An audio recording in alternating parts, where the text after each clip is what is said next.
Hi friends, here we are in August already. The year is really kind of flying by. I just wanted to talk today about vellum. So right now we do sell vellum cardstock, and there's also vellum paper. And if you feel the two of them, vellum paper is much thinner and will give you really more of a sheer look. Vellum cardstock has a little more weight to it, and I use the cardstock probably more than the paper, because as you can see how the paper will bend and leave those creases and things, and the cardstock doesn't tend to do that. But you can buy, these are some that we've sold before with the little flecks in them. We've sold the one before with the snowflakes on it. We've sold it with, you know, patterns, different colors, stripes and the blue. So you can get vellum, you know, any kind of way really. Right now, like I said, what we do pretty much is the vellum, just the plain white vellum cardstock. Now, prior to today, we once in a while, well, I think when I was talking about embossing, you can emboss on vellum and it does very well, and then you can color it from behind to give yourself a little extra color. So that's something that we often do on vellum, but I just wanted to provide some more ideas today. So we have this really pretty autumn designer series paper this time in the thing. So if I just take a piece of that and put on here, and then I might want to, you know, add with gratitude. That's a really pretty card because the paper is so pretty, but to me it needs to be dressed up a little bit. So if I put a piece of vellum over top, it adds a little something, but I don't want to cover up all of this paper.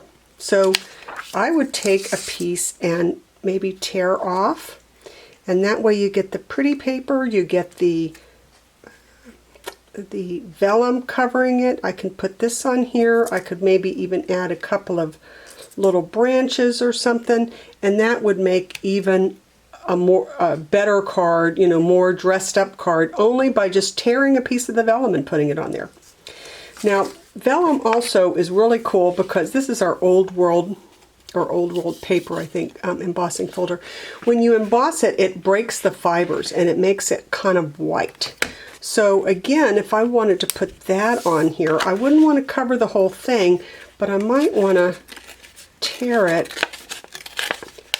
maybe even this way and have kind of an embossed look on that, and then add my my words, a couple of little leaves, something like that I think would be pretty.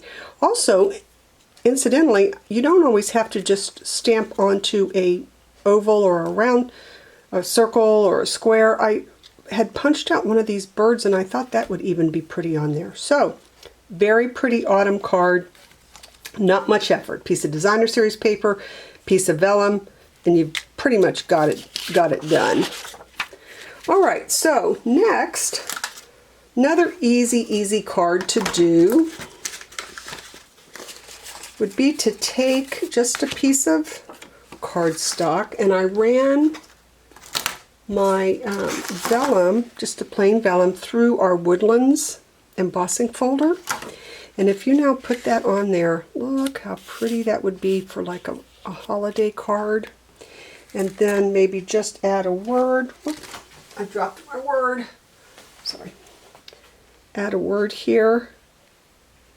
Very nice card. Now, if you wanted to bump it up a little bit, you could take some of your Wink of Stella and you could paint right on that to give it a little bit of shimmer, maybe on the trees. Okay, that would be an easy way to do it. Two things about vellum. First off, if you do stamp on it or color on it or anything, it's going to take a while to dry. So do it and then put it aside. The other thing is, how do you attach it? So for something like this, you could do, there's three different things. So you could attach it with an eyelet.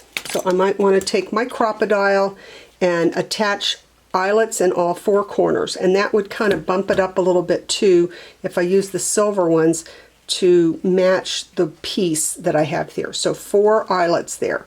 You could do the same thing with brads if you don't have a crocodile and use eyelets. So you could attach again at the 4 corners with, I didn't get out the silver ones, but silver brads, okay, and that would do it. And the last way is if you will sponge the glue on the back, and I put the glue onto one of these craft mats, and you can see when the glue dries, you can just peel it off. So it's very easy to do that. But if you'll put some of the, of course, I can't get it on here right now. The magic of live video. But if you'll put some glue on there and put it on your sponge, and then sponge it on the back of your vellum, and then attach it, you will not be able to see the glue. Okay, so 3 different ways: eyelets, brads, or just sponging the glue, a very, very thin layer of glue on the back of this. So on the same line here, you could take a piece of the Designer Series paper. This one is from the new holiday catalog right now. Put that on there, and then I used the Gently Falling, which is the one that kind of looks like snow falling. Put it on top of that, and then put a Mary on here. Easy, easy card, just by embossing the vellum and laying it on there. Okay, so a couple other things now. If you take the Poppy Parade, and I stamped it on one piece of cardstock, and I just put down a piece of Designer Series paper on the other. And then I embossed some of the poppies and the leaves on a piece of vellum. Now, I'm using these Melon Mambo and Wild Wasabi that were in the catalog a couple of years ago. These are not in the catalog right now. You can use white, but just to let you know, you can get different colored embossing powders too. And then you can lay that right on top of either the Designer Series paper or on top of something that you've stamped yourself. Now, if you want to color these, to add a little bump to them, you can color them on the front. I typically color them on the back, and you can color them either with a marker, like that, or you can color them with a sponge and your ink pad.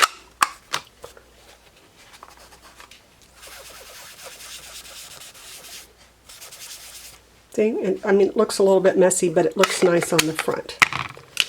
So then see, when you turn it over and you put it on here, you can see what it looks like if you color it in, and what it looks like if you leave it blank. Same thing on this one. If you colored it in, those actually even almost match up. You just get a depth. You get a depth. There's some in the background, some in the foreground. Makes a really pretty card. And then I would just pop maybe a sentiment on there, a thank you or a happy birthday or something. That would go on there. Okay, so that's another way with vellum. Now, always, I think about using a window. So I just put a piece of the Designer Series paper on here and just a little bit of a scene. And I cut out a die that we had a while ago, which was the window die. And then I attached a piece of vellum to the back. Now when I attached that window on here, and then I would put my little ledge there with the words. See how the vellum just gives you a really nice, like a window effect? So that's always pretty. All right, and last but not least, I took the tulip set, and the Timeless Tulips here, and I stamped it a couple of times on here, and I stamped some extra stems, you'll notice. Notice also, I left these on here to use this to remind me to tell you. So when you stamp on vellum, it takes it a long time to dry. Vellum is not a porous paper, so it's going to sit on the top, and it's going to take a while. And if you get, you know, this against anything else, the color is going to come off. So I'm going to show you what I would do with that. In the meantime, then, once it has dried, you can punch these tulips out, or cut them out if you don't have the punch. And then also the same thing with some of these leaves. Oops. The magic of live videos here.